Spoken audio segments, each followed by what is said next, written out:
பிரியமான பிள்ளைகளே, தருமையான வெள்ளிக்கிழமையிலே திரு இருதய ஆண்டவருடைய பக்தியின் நல்ல நாளிலே இதயங்களெல்லாம் காயப்பட்டு கொண்டிருக்கிற இந்த காலகட்டங்களிலே, இதயங்களிலெல்லாம் அடைப்புகள் ஏற்பட்டு கொண்டிருக்கிற இந்த காலகட்டங்களிலே, இதயங்களெல்லாம் அடைந்து போகிற இந்த காலகட்டங்களிலே, நின்று போகிற இந்த காலகட்டங்களிலே ஒரு இருதயம் சொல்லுகிறது, இந்த இருதயத்துக்கு பக்கத்தில் வந்தாவது உன்னுடைய ஆன்மாவினுடைய ஆசீர்வாதங்களை பெற்றுக்கொள் என்று. ஒரு இதயம் மட்டுமே திறந்திருக்கிறது, ஒரு இதயம் மட்டுமே அரவணைக்க காத்திருக்கிறது. சின்ன வயது முதல் வயதான காலம் வரை ஒரே சீரான ஒரு அன்பை, ஒரு பாசத்தை காட்டுகிற ஒரே இதயம் இறைவனின் இதயம்.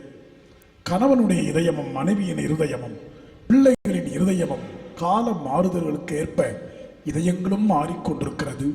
ஏன் இதயம் இடம் மாறிக்கொண்டிருக்கிறது. இப்படிப்பட்ட கள்ள உலகமாக மாறிக்கொண்டிருக்கிற இந்த சூழலிலே ஒரு நல்ல இதயம் நமக்காக காத்து கிடக்கிறது என்று இந்த நல்ல நாளிலே உணர்வு. ஆண்டவர் சொல்ல விரும்புவதெல்லாம் நல்ல மனம் படைத்தவர்களாக இருங்கள். 100% வேண்டாம், 1% நல்ல இதயம். அந்த நல்ல இதயத்தை தர சொல்லி நம் ஆண்டவரிடம் நல்ல இதயம் ஒன்று தா, இயேசுவே எனக்கு தா என்று சொல்லி இது அருமையான பலியிலே ஜெபிப்போம். ஏனென்றால் இதயத்தை நாம் பல நேரங்களிலே நோக்கடிக்கிறோம். ஏன் பலருடைய இதயத்தை அல்ல, நம்முடைய இதயத்தை. நாம் அழுவது, கத்துவது, கதறுவது, சிந்திப்பது எல்லாம் நம்முடைய இதயத்தை நோக்கடித்துக் கொண்டிருக்கிறது. ஆக அந்த லேசான இதயமாக இந்த இதயத்தை மாற்றிக்கொள்ள, இந்த பாசமான இதயத்திடம் நெருங்கி வர, இயேசுவின் அன்பை மறக்காமல் இருக்க தேவனை நோக்கி இந்த திருப்பலியிலே கலந்து கொள்ள கண்களை மூடிய வண்ணமாய் இயேசுவின் அன்பை மறந்திடுவாயோ மறந்திடுவாயோ மனித பண்பு இருந்தால் என்ற பாடலை பாடி கர்த்தரின் பாதம் சேர்வோம். இயேசுவின் அன்பை மறந்திடுவாயோ மறந்திடுவாயோ மனித பண்பிருந்தால் இயேசுவின் அன்பை சேர்ந்து பாடுவோம். இயேசுவின் அன்பை மறந்திடுவாயோ மறந்திடுவாயோ மனித பண்பிருந்தால் இயேசுவின் அன்பை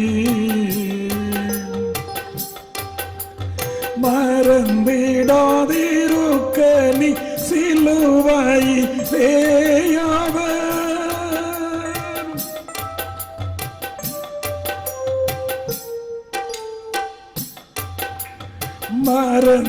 மறந்திடாதிருக்க நீ சிலுவையிலேயவர் மரித்து தொங்கிடும் காட்சி மனதில் இல்லாதோ இயேசுவின் அன்பை மறந்திடுவாயோ மறந்திடுவாயோ மனித பண்பிருந்தால் இயேசுவின் அன்பை அலை கடலை விட பரந்த பேரன்பு அன்னை மாறன்பெல்லாம் தீரையிடும் அன்பு மலை போல் நெழுந்தென்னை வளைத்திடும் அன்பு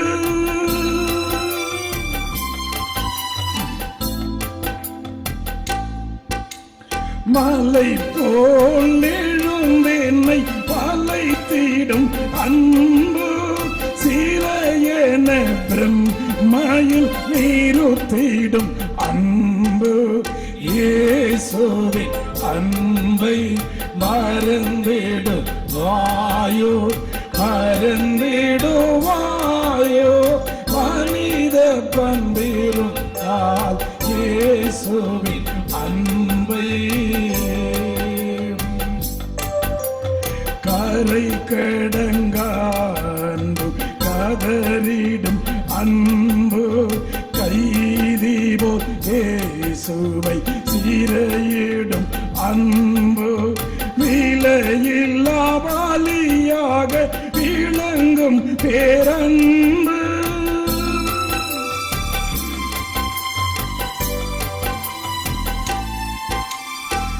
விலையில்லா பலியாக விளங்கும் பேரன்பு விவரிக்க இருந்திடும் அன்பு. இயேசுவின் அன்பை மறந்திடும் ஆயோ மறந்திடும் ஆயோ மனித பண்பிருந்தால் இயேசுவின் அன்பை. இதயத்தின் ஓட்டத்தை பற்றி யோசித்து பார்க்கிற இந்த நல்ல நாளிலே, இதயத்தின் பாசத்தை பற்றி நேசத்தை பற்றி யோசித்து பார்க்கிற இந்த புனிதமான நாளிலே ஆண்டவன் சொல்லுகிற மிக அருமையான வசனம், நீங்கள் பெற்றுக்கொண்ட அழைப்புக்கேற்ப வாழுங்கள், முழுமன தாழ்மையோடும் கனிவோடும் பொறுமையோடும் ஒருவரை ஒருவர், இங்கதான் நல்லா கவனிக்கணும், அன்புடன் தாங்கி அமைதியுடன் இணைந்து வாழுங்கள். இதுதான ஆவியினுடைய ஆசீர்வாதமான வாழ்க்கை. ஒருவரை ஒருவர் அமைதியுடன் தாங்கி இணைந்து வாழுங்கள். என்ன சொல்ற? அமைதியா வாழுங்க அப்படின்றார். இன்னைக்கு அமைதி காணாம போயிருக்கிற ஒரு பொக்கிஷம். எங்க சுத்தியும் போர்கள், குழப்பங்கள், பயங்கள், பயங்கரவாதம் எல்லாம் நடக்குது. ஒரு தடவை கார்ல போய்கிட்டு இருந்தோம், திடீர்னு டேக் டைவர்ஷன் அப்படின்னு போட்டுருச்சு போடு. டேக் டைவர்ஷன் வேற பக்கம் போ அப்படின்னு அர்த்தம். சரி, வேற பக்கம் போறோம், இங்க என்ன பிரச்சனை? இறங்கி பார்த்தா ஒரு குழியை தோண்டிட்டு அந்த குழியை மூடாம வச்சிருக்கிறாங்க. ஏன்பா யாரும் வரலையா? சார் யாருமே வரல சார், குழியை தோன்றதுக்கு வர மாட்டேன்றானுங்க, மூடவும் வர மாட்டேன்றானுங்க. அதனால சார் ஒரு போர்டு வச்சிருக்கிறேன். அந்த போர்டுல என்ன எழுதிருக்குன்னா, எனக்கு குழி தோண்ட ஒருவர் தேவை. எனக்கு குழி தோண்ட ஒருவர் தேவை அப்படின்னு போர்டு வச்சிருக்கிறான். இணையாது இப்படி எழுதி இருக்கிறியா? ஆமா சார், உண்மையதான் எழுதணும், ஒரு குழி தோன்றதுக்கு ஆள் வேணும். பக்கத்தில் இருந்த நபர் சொல்றாரு, அவனாவது குழி தோண்ட ஒரு ஆளை கேட்கிறான், நம்ம ஆளை கூடவே வச்சிருக்கிறோம் குழி தோன்றதுக்கு அப்படின்றார். ஆக பிரியமான பிள்ளைகளை, குழி தோன்றதுக்கு வேற இருந்தெல்லாம் வரமாட்டான், நம்ம கூடவே இருக்கிறவன் தான் நமக்கு குழி தோண்டுவான். யார் அதுக்காக கல்லறையில தோண்ட மாட்டான். வாழும்போது செத்த போது தோன்றவனை பத்தி கவலைப்பட தேவையில்லை. அவன் தொழிலை செய்யறான், காசு வாங்குறான். ஆனா நம்ம கூடயே சாப்பிட்டு, நம்ம கூடயே தங்கி, நம்ம கூடயே பாசத்தை வாங்கி, நேசத்தை வாங்கி, அன்பை வாங்கி, சொத்தை வாங்கி, அது பணமா மகனா இருந்தாலும் மகளா இருந்தாலும் யாரோ ஒருத்தன் கூட வச்சிருக்கிற, அது யாருன்னு இன்னிலிருந்து கண்டுபிடி. குழி தோன்றதுக்கு என் கூட எவனை வச்சிருக்கிற? எனக்கு குழி தோண்ட யார் இருக்கா? யோசித்து பார். அப்படி யோசித்து பார்த்தேனா உன் நம்பிக்கை ஃபுல்லா ஆண்டவர் மேல வந்துடும். ஆத்தாடி, எவனையுமே நம்ப கூடாதா உலகத்துல அப்படின்னு. ஆக பிரியமான, உனக்கு அமைதி போவதற்கு காரணமே பிறர் மேல நம்பிக்கை இல்லை. நமக்கு யாரையும் நம்பாத ஆண்டவர் சொல்லி நம்ப ஆரம்பிக்கிற பொழுது, சில காரியங்களை பார்க்கிற பொழுது நிம்மதியை இழந்து விடுகிறோம். இந்த இதயத்தை கெடுத்துக்கிறது நம்ம தான். வெளியிலிருந்து எதுவும் வந்து நம்ம இதயத்தை கெடுக்காது, நம்மளே தான் கெடுத்துக்கிறோம். அதனால நினைச்சீங்க, பைபாஸ் பண்றாங்கல்ல, கொழுப்பு எங்கிருந்து வருது? வெளியில இருந்தா கொட்டுறாங்க வாயில, உள்ள இருந்து வர்றதுதான் கொழுப்பு. ஆண்டவர் அதான் சொல்லலாம், வெளியில இருந்து போறது எதுவும் உன்னை அசுத்தப்படுத்தாது, உனக்குள்ளிருந்து வருவதுதான் அசுத்தம் அப்படின்வார்.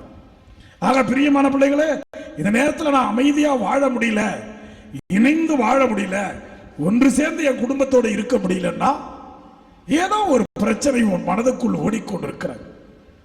எதையோ ஒண்ணு நீ தான் தாங்கணும், நீ தான் சாதிக்கணும், நீ தான் செய்யணும் அப்படின்னு நினைக்கிறேன். எப்ப பார்த்தாலும் உனக்கு உன்னை பத்தியே நினைப்பு.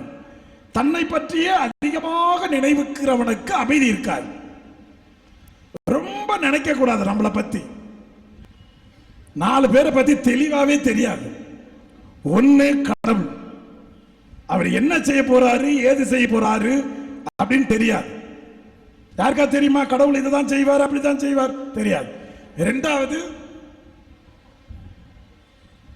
டெய்லர் துணியை அளவு கொடுத்துருவான், அவன் எப்படி தைப்பான்னு உனக்கு தெரியாது, அது வந்தாதான் தெரியும். இங்க இழுக்குதா அங்க பிடிச்சிக்குதா டெய்லர். மூணாவது நமக்கு வாட்சது. நமக்கு வாட்சதுன்னா யாரு? நம்ம புருஷன். தெளிவாவே தெரியாது, அது எப்போ எந்த மூட்ல வரும்னு தெரியாது. நாலாவது நம்ம பெத்தது, அது எந்த வயசுல என்ன பண்ண போகுது யாருக்கு தெரியும். 4 விஷயம் தெளிவாவே தெரியாது. 1 கடவுள், 2 டெய்லர், 3 நமக்கு வாச்சது, 4 நம்ம பெத்தது. என்னையும் சேர்த்துக்காதீங்க. ஆக பிரியமான பிள்ளைகளை, இந்த 4ம் நமக்கு தெளிவே இல்லை. இது மட்டும் தெளிவாயிட்டா வாழ்க்கையில் நீ ஜெயிச்சிடலாம். ஆகவே நல்லவர்களாக வாழவும், கனிவோடு வாழவும், பொறுமையோடு வாழவும், அடுத்தவர்களை பற்றிய ஒரு நினைப்பு இருக்கவும் கடவுள் அமைதியுடன் இணைந்து வாழுங்கள் அப்படின்னு சொல்றார். நம்ம அன்பியத்தில் அந்த இணைப்பு இருக்கா? அந்த அன்பியத்தில் ஒரு அன்பு இருக்கா? அந்த ஒற்றுமை இருக்கா? யோசித்து பாருங்க. கடவுள் அமைதியா இணைந்து வாழுங்கள் அப்படின்றார். இணைஞ்சு வாழ்றது இன்னைக்கு ரொம்ப கஷ்டம். எதுக்கெடுத்தாலும் தனி கொடுத்தனம் இல்லையா? இணைந்து வாழ்வது. ஒரு காலத்துல 16 பிள்ளைங்களும் ஒன்னா சேர்ந்து வாழ்ந்த காலங்கள் உண்டு. ஆனா இன்னைக்கு ஒரு குழந்தை கூட நம்ம கூட தங்கி வாழ மாட்டேங்குது. ஆக அமைதியுடன் இணைந்து வாழ யாருமே இல்லை. நிறைய பேர் பிறரை பற்றிய நினைப்பு இருக்கிறார்கள். அவங்களை தான் கடவுள் வேதாகமத்திலே அழைத்திருக்கிறார். ஆபிரகாம் அவரை அழைத்தார். காரணம், அவர் மற்றவர்களின் பசியை உணர்ந்தார், மற்றவருடைய பசியை உணர்ந்து உணவு தந்தார். எனவே அவரை நல்ல மனம் படைத்தவர் என்று சொல்கிறோம். மோசே தன் வாழ்க்கைக்கு முக்கியத்துவம் தராமல் பாதிக்கப்பட்ட மக்களை காப்பாற்ற வேண்டும் என்ற ஒரு நல்ல எண்ணம் இருந்தது. பிறரை பற்றிய ஒரு நினைப்பு இருந்ததனால் அவனையும் ஆசீர்வதிக்கிறார். மாதா பிறரை பற்றிய ஒரு நினைப்பு. கானா ஒரு கல்யாணத்துல எல்லாரும் நல்லா குறைவில்லாம சாப்பிடணும் அப்படின்னு ஒரு நல்ல மனசு இருந்ததனால் மரியாதை ஆசீர்வதிக்கிறார். ராயப்பர் கப்பலிலே பயணம் செய்கிற பொழுது, படகிலே பயணம் செய்கிற பொழுது அவருக்கும் பிறரை பற்றிய கவலை. ஆண்டவரே, மடிந்து போகிறோமே, உனக்கு கவலை இல்லையா என்று அந்த காற்றையும் கடலையும் அமைதியாக்கி எல்லோரையும் பிழைக்க வைக்க கடவுளிடம் மன்றாடினார். பிறரை பற்றிய ஒரு நினைப்பு இருந்ததால் அவனை ஆசீர்வதிக்கிறார். ஒரு 12 வயசு பையகையில 5 அப்பமும் 2 மீனும் இருந்ததனால் 5000 பேருக்கு உணவு கிடைத்தது. பிறரை பற்றிய ஒரு நினைப்பு. ஆக உங்களுக்கு என்னைக்காவது மற்றவர்களை பற்றிய ஒரு நினைப்பு. அவன் சாப்பிட்டானா, அவன் நல்லா இருக்கானா, அவன் குடும்பத்துல நல்லா அமைதி இருக்கா, அவங்க பிள்ளைங்க படிக்கிறாங்களா, அவங்க எப்படி, நம்ம பங்காளி தான், நம்ம ஃப்ரெண்டுங்க தான், நம்ம ஜாதிக்காரன் தான், நம்ம இனத்துக்காரன் தான், நம்ம கிறிஸ்தவன் தான், நான் அன்பையன் தான், நம்ம அண்ணன் தம்பி தான், நம்ம பங்காளி தான். யாரை பற்றியுமே நான் நினைக்கவில்லை என்றால் உன்னை பற்றி கடவுளையே நினைக்க வேண்டும். யாரை பத்தி எனக்கு நினைப்பில்லை. ஏன் கஷ்டப்பட்டாலும் எந்த வார்த்தை வேணா நான் பேசுவேன். யாருக்கு என்ன நடந்தாலும் எனக்கு கவலை இல்லை என்றால் உண்மை எனக்கு தெரியவே தெரியாது. அவ்வளவுதான், முடிஞ்சு போச்சு. ஆக பிரியமான பிள்ளைகளை, ஆண்டவர் அந்த வரத்தை கேட்கணும். இந்த நல்ல மனம் படைத்திருந்தா ஆண்டவர் உன்னை காப்பாற்றிடுவார். மற்றவர்களை பத்தி ஒரு நினைப்பு இருந்தா உன்னை காப்பாற்றிடுவார். ஒரு வீட்டில் பெரிய கலவனும் பாட்டியும் 2 பேர் இருக்கிறாங்க. புயல் காத்து வீசுகிறது, மழை பெய்கிறது. அப்படியே வீட்டை அடைச்சிட்டு உட்காந்துக்குது 2 பேரும் அந்த குளிர்ல நடுங்கிட்டு. யாரோ ஒருத்தர் வந்து கதவை தட்டுறாரு. உடனே கதவை திறக்குது. ஐயா கொஞ்சம் இடம் கொடுங்கல, மழை பயங்கரமா பெய்யுது. உடனே பெரியவர் கதவை திறந்து, வாங்க வாங்க உள்ள வாங்க, இடம் இருக்கு வாங்க. உள்ளே வந்து அமர்கிறார். தாத்தாவை அழைத்து பாட்டி பேசுது. அறிவு இருக்கா உனக்கு? நம்ம 2 பேருக்கே இடம் இல்லை, 3வது மனுஷன் உள்ள விடுறீ, நீ எல்லாம் மனுஷனானே. பாட்டி அந்த வயசுலும் அதனுடைய குரோத உரோத புத்தியை பத்தியா அவனையே உள்ள அழைத்த. இப்படி நிறைய பேருக்கு இருக்கு. வயசானாலும் அந்த பொறாம, அவனை பத்தி நமக்கு என்ன கவலை அப்படின்ற எண்ணம் இருக்கிறது. 2வது, திருமணமான தம்பதியர் வந்து கதவை தட்டுறாங்க. உடனே தாத்தா கதவை திறந்து, வாங்க வாங்க அட்ஜஸ்ட் பண்ணிக்கலாம் வாங்க அப்படின்னு தட்டு. யோ உனக்கு சுத்தமா அறிவில்லையா? 3 பேருக்கு மேல உள்ள இடம் இல்லை, நீ வேற இவங்களை கூட்டு வரிய, உன்னை என்ன சொல்றது, இதனால்தான் நீ இப்படி கிடக்குற அப்படின்னு தாத்தாவை பாட்டி பேசு. கடைசியா ஒரு கழுதை வருது. கழுதை அது வந்து முகத்தை போட்டு அந்த டோர்ல அப்படி இப்படி தேய்க்குது. உடனே பெரியவர் வராரு, வா வா வா வா நீ வா அப்படின்னு அந்த கழுதையை உள்ள கூப்பிடுறாரு. பாட்டி சத்தம் போட்டதுல கழுதை பிறன்னு வெளியே ஓடுது. சில பேர் குரல் கேட்டாலே நமக்கு பயம் வந்து, சில பேரோட குரல் அந்த மாதிரி. ஏன் வந்த? செத்துச்சு. எதுக்கு வந்த? செத்துச்சு. ஏன் பாக்குற? செத்துச்சு. அந்த குரல்ல கூட ஒரு அன்பு, ஒரு பாசம், ஒரு நேசம். நல்லா இருக்கிறீங்களா? நல்லா இருக்கீங்களா? செத்தே போயிடுவோம். ஆஸ்பத்திரியில எல்லாம் நீங்க போனீங்கன்னா டாக்டர் தேவையில்ல, நீங்களே போய் கதையை முடிச்சுட்டு வந்துடலாம். அப்புறம் நம்மளுக்கு பிடிக்காத வேணா போயிட்டு சும்மா யாரோ இழுத்துட்டு போறாங்க. அப்புறம் சாப்பிட்டீங்களா பாக்கிறதுக்குள்ள அவன் கையை காலை எடுத்துட்டு போயிடுவான். ஆக இவனுக்கு என்ன கொடுமைன்னு தெரியல, பைபிள் எடுத்துட்டு போயிட்டான். இவனை என்ன பண்றதுன்னு தெரியல. ஏன்டா எடுத்துட்டு போன? நடுவில் வந்து சாமியார் பைபிளை பார்த்து பிரசங்க வைப்பாரு, தூக்கிட்டு போயிட்டான் பாட்டுன்னு. பைப் லைன் அனுப்பியத்துக்கு எடுத்துட்டு போறானு தெரியல. ஆக பிரியமான பிள்ளைகளை கடைசி அந்த கழுதை விருன்னு வெளியே ஓடுது. ஏன்னா இவன் குரல் அதை விட மோசமா இருக்கு. கழுத குரலை விட, கழுத குரல்னு சொல்லுவாங்க நல்லா இல்லாத குரல் இல்லையா, அதை விட மோசமா இருந்துச்சு நம்ம குரல். பின்னாடியே ஓடு, ஏதா கோச்சுக்காத கோச்சுக்காத கோச்சுக்காதன்னு பின்னாடியே ஓடுறாரு. யாரு பின்னாடி? கழுதைக்கு பின்னாடி ஓடுறாரு. அப்படி ஓடி போகும்போது இடி இடிக்குது, மின்னல் வருது, அந்த வீட்டின் மீது மோதியது. உள்ள இருந்த பாட்டியிலிருந்து எல்லாம் செத்து போகுது. தாத்தா மட்டும் காப்பாற்றப்படுகிறார். நல்ல மனம் இருந்தால் இதான் நடக்கும். நான் வாழணும், நான் நல்லா இருக்கணும், நான் சாப்பிடணும், என் குடும்பம் வளரணும் அப்படின்னா ஆண்டவர் சொல்வது போல தாட்சியோடும் பொறுமையோடும் அமைதியோடும் இணைந்து வாழுங்கள் ஆண்டவர் சொல்ல. ஆக பிரியமான பிள்ளைகளை எல்லாரும் நல்லா இருக்கணும், நானும் நல்லா இருக்கணும். அதுதான் இன்றைய ஜெபமாக மாறட்டும். என்ன நான் மட்டும் அப்படின்னு சொன்னா அது ஆண்டவருக்கு பிடிக்காது. ஏன்னா 10 கட்டளை இல்ல, 2வது கட்டளை எது? 2வது கட்டளை களவு செய்யாமல் இருப்பாயாக. என்னம்மா சத்தமா சொல்லுங்க. 10 கட்டளை 2வது கட்டளை இல்லைன்னா இன்னைக்கு நன்மை கிடையாது. புது நன்மையில தானே கத்துக்கிட்ட. இன்னைக்கு அந்த 2வது கட்டளை சொல்லேனா யாருக்கும் நன்மை கிடையாது. பொறுமையா அமைதியா எந்திரிச்சு ஒரு ஆள் சத்தமா சொல்ல பாப்போம்.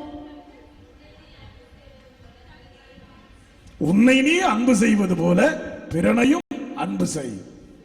Love yourself and love others as yourself. உன்னை அன்பு செய்வது போல பிறனையும் அன்பு செய். நான் நல்லா இருக்கணும், நான் மேக்கப் போட்டுக்கணும், நான் ஜிம்முக்கு போட்டுக்கணும், நான் கம்பல் போட்டுக்கணும், என்னுடைய ட்ரெஸ் நல்லா இருக்கணும், என் குடும்பம் நல்லா இருக்கணும், எனக்கு வீடும் மற்றவங்க நல்லா இருக்கும், மற்றவங்க நல்லா இருக்கும். ஆக பிரியமான பிள்ளைகளை, இந்த ஒரு நல்ல அமைதியான வாழ்க்கை நம்ம வாழ்க்கையில அமையணும்னா பிறரை பத்தி கொஞ்சம் கன்சர்ன். அவங்களும் நல்லா இருக்கும், அவங்களும் சாப்பிட்டு, அவங்களும் நோய் இல்லாம இருக்கும். அப்படி இணைந்து வாழ்கிற, அமைதியாக வாழ்கிற ஒரு நல்ல மனதை இறைவன் தர கண்களை மூடிய வண்ணமாய் நம்ம இதயத்திற்கு பக்கத்திலே கைகளை வைத்து அங்கே என்ன நடக்கிறது, ஏன் அந்த அமைதி இல்லை மனசுல? ஜெபம் பண்றேன், பூசைக்கு வரேன், ஆண்டவரை நோக்கி பைபிள் வாசிக்கிறேன், ஜெபமால சொல்றேன், ஆனா ஒரு நிம்மதி, ஒரு அமைதி மனசுக்குள்ள இல்லையே. இப்ப பார்த்தாலும் ஏதோ ஒரு நினைப்பு என்னை துன்புறுத்தி கொண்டே இருக்கிறது. நான் எதையோ ரொம்ப யோசிக்க ஆரம்பிச்சிட்டேன். நீ யோசிச்ச ஒன்றும் பண்ண முடியாது. என்ன நடந்ததோ அது நடந்ததாக இருக்கட்டும், எது நடக்கவிருக்கிறதோ அது நடக்கதாக இருக்கட்டும். நான் ஒன்றும் செய்ய முடியாது. நான் அதை செய்யணும், அப்படி பண்ணணும், அப்படி நினைக்கணும் அப்படின்னு சொல்லும் போதுதான் மன அமைதி கெட்டு போகிறது. ஆண்டவரே, இதான் நான், இதான் என் பிரச்சனை, இதான் என் மனசுக்குள்ள ஓடுது. சொல்லு, எது உன் மனதை துளைத்துக் கொண்டிருக்கிறது, எது உன் அமைதியை இழக்க சொல்லுகிறதோ? பிறரின் வார்த்தைகளா, பிறரின் பார்வைகளா, பிறரின் செயல்களா? உனக்கே உன்னை பிடிக்கலையா? உன் வார்த்தைகளா? சண்டையா, சச்சரவுகளா, பணப்பிரச்சனையா, வறுமையா, கோளாறா, பிள்ளைகளின் ஏச்சா பேச்சா, கணவரின் நடத்தையா? இதற்கு உன்னால் என்ன செய்ய முடியும்? நடந்து விட்டது, என்ன செய்ய முடியும்? ஒன்னும் செய்ய முடியாது. ஆண்டவரை நோக்கி பார்த்து சொல்லு, அவ்வளவுதான். இன்பமும் அவரிடமிருந்து வருகிறது என்று நீ நம்பினால், துன்பமும் அவரிடமிருந்து வருகிறது என்று நீ நம்பினால், ரெண்டையும் அவர்கிட்ட சொல்லிடு. வேதனை அவர் பாதத்துல போடு. விபச்சாரத்தில் பிடிப்பட்ட பெண் ஓடோடி வருகிறார். அந்த பெண் வெளியே வரக்கூடாது, ஆண்கள் முன்னால் நிற்கக்கூடாது. அவ்வளவு பெரிய கூட்டத்தை அடித்து பிடித்து இழுத்து தள்ளி ஓடுகிறார். யார் என்ன சொன்னாலும் பரவாயில்ல, யார் என்ன செய்தாலும் பரவாயில்ல, எனக்கு இயேசுவின் பாதம் போதும் என்று ஓடி ஓடி ஓடி வருகிறார். ஓடி வந்து அந்த பாதத்தை கட்டி பிடித்து முத்தமிட்டு அந்த கண்ணீரை அப்படியே தட்டி அந்த முடியினால அதை துடைக்கிறார். எவ்வளவு தைரியம் அவனுக்கு! எங்கிருந்து வந்தது அந்த வல்லமை? ஒன்றை நம்பினார், இவரை தவிர எனக்கு மீட்பு கிடையாது, இவரை தவிர எனக்கு ஆசீர்வாதம் கிடையாது, இவரை தவிர யாரும் என் கண்ணீரை போக்க முடியாது, இவரை தவிர என் இருதயத்துக்கு ஆறுதல் சொல்ல முடியாது, இவர்தான் என் உயிர், இவர்தான் எனக்கு எல்லாம் என்று ஓடுகிறாள். எல்லா உறவுகளும் கைவிடப்பட்டு தனிமையிலே அனாதையாக ஓடுகிற அந்த பெண்ணை இயேசு பார்க்கிறார். விடுங்கள் அவளை, அவள் செய்யட்டும், நீங்கள் செய்யாததை அவள் செய்கிறாள். என்ன ஒரு பெரிய ஆசீர்வாதம் இயேசு அவளுக்கு கொடுத்தது! யோசித்து பார்த்தாலே உடல் நடுங்குகிறது. எவ்வளவு தைரியம் இயேசுவுக்கு! விடுங்கள் அவளை, தொந்தரவு செய்யாதீர்கள். என் மரணத்தை குறித்து அவள் செய்து கொண்டிருக்கிறாள். நீங்கள் எனக்கு எதையுமே செய்யவில்லை. கால் கழுவ தண்ணீர் கொடுத்தாயா? துடைக்கதான் டவல் கொடுத்தாயா? அவள் பண்ணுகிறாள் பார், என் கால்களை கண்ணீரால் கழுவுகிறாள், துடைக்கிறாள், தன் முடியினால் தன் அழகையே அடமான வைத்து செய்கிறாள். இவளல்லவா பெண், இவளல்லவா புனிதை, இவளல்லவா என் மகள் என்று இயேசு உயர்த்தி தூக்கி பிடிக்கிற ஒரு உன்னதமான காட்சியை வாசிக்கிறீர்களே. பிரியமான பிள்ளைகளே, ஓடுங்கள் அவரிடம். இவன் தருவான், அவன் தருவான், அவன் ஆசீர்வாதம், இவன் சோறு போடுவான், அவன் சோறு போடுவான், இவன் பாதுகாப்பான். வயதான காலத்தில் யாரும் யாருக்கும் யாரையும் தாங்க முடியாது. ஆண்டவர் ஒருவர் மனது வைத்தால் எல்லாவற்றையும் மாற்றி அமைப்பார். அது கணவனோ மனைவியோ பிள்ளைகளோ எல்லோரும் உனக்கு எதிராக இருக்கிற எல்லாமே வாய்க்காமல் போகும். ஆண்டவர் அனைவரையும் உன் பாதத்தில் கொண்டு வருவார். ஆனால் செவி, நல்ல மனசோடு இருக்க செவி. என்னை போல பிறர் வாழணும் அப்படின்ற ஒரு நல்ல மனசு இருந்தாலே போதும். ஆண்டவர் என்னை ஆசீர்வதிப்பது போல அவனையும் ஆசீர்வதியும், எனக்கு தருவது போல அவனுக்கும் தார். அவனும் பாதிக்கப்பட்டிருக்கிறான், அவன் வாழ்விலும் கண்ணீர் என்று அருமையான ஒரு ஜெபத்தை ஆண்டவரிடம் வை. காரணம், உனக்கும் எனக்கும் இயேசுவை தவிர வேறு யாருமே உறுதியாக இருக்க முடியாது, இறுதியாகவும் இருக்க முடியாது. இயேசுவே, எனக்கு என்று யாருமே இல்லை, உன்னை நம்பியே நானும் வாழ்கிறேன் என்று சொல்லி பாடுவோம். இயேசுவே, எனக்கு என்று யாருமே இல்லை, உம்மை நம்பியே நானும் வாழ்கிறேன், உம்மை தேடியே நானும் வருகிறேன். பாரும் இயேசுவே, என்ன பாரும் இயேசுவே, கைய பிடிச்சிட்டு என்ன நடத்தும் இயேசுவே. இயேசுவே, எனக்கு என்று யாருமே இல்லை, உம்மை நம்பியே நானும் வாழ்கிறேன், உம்மை தேடியே நானும் வருகிறேன். பாரும் இயேசுவே, என்ன பாரும் இயேசுவே, கைய பிடிச்சிட்டு என்ன நடத்தும் இயேசுவே. கவலை என்னில் பெருகும் போது கலங்கி போகிறேன், வெளியில் சொல்ல முடியாமல் எனக்குள் அழுகின்றேன். கவலை என்னில் பெருகும் போது கலங்கி போகிறேன், வெளியில் சொல்ல முடியாமல் எனக்குள் அழுகின்றேன். யாருமில்லை தேற்றிட, யாருமில்லை உதவிட, யாருமில்லை தேற்றிட, யாருமில்லை உதவிட. பாருமே சுவை, என்ன பாருமே சுவை, கைய பிடிச்சிட்டு என்ன நடத்தும் இயேசுவே. இயேசுவே எனக்கு என்று யாருமே இல்லை. உலகம் என்னை வெறுக்கும் போது உடைந்து போகின்றேன். நம்பும் மனிதர் விலகும் போது நெஞ்சும் வலிக்குதே. உலகம் என்னை வெறுக்கும் போது உடைந்து போகின்றேன். நம்பும் மனிதர் விலகும் போது நெஞ்சும் வலிக்குதே. யாருமில்லை தேற்றிட, யாருமில்லை உதவிட, யாருமில்லை தேற்றிட, யாருமில்லை உதவிட. பாரும் இயேசுவே, என்ன பாரும் இயேசுவே, கைய பிடிச்சிட்டு என்ன நடத்தும் இயேசுவே. இயேசுவே எனக்கு என்று யாருமே இல்லை. உம்மை நம்பியே நானும் வாழ்கிறேன். உம்மை தேடியே நானும் வருகிறேன். பாரும் இயேசுவே, என்ன பாரும் இயேசுவே, கைய பிடிச்சிட்டு என்ன நடத்தும் இயேசுவே.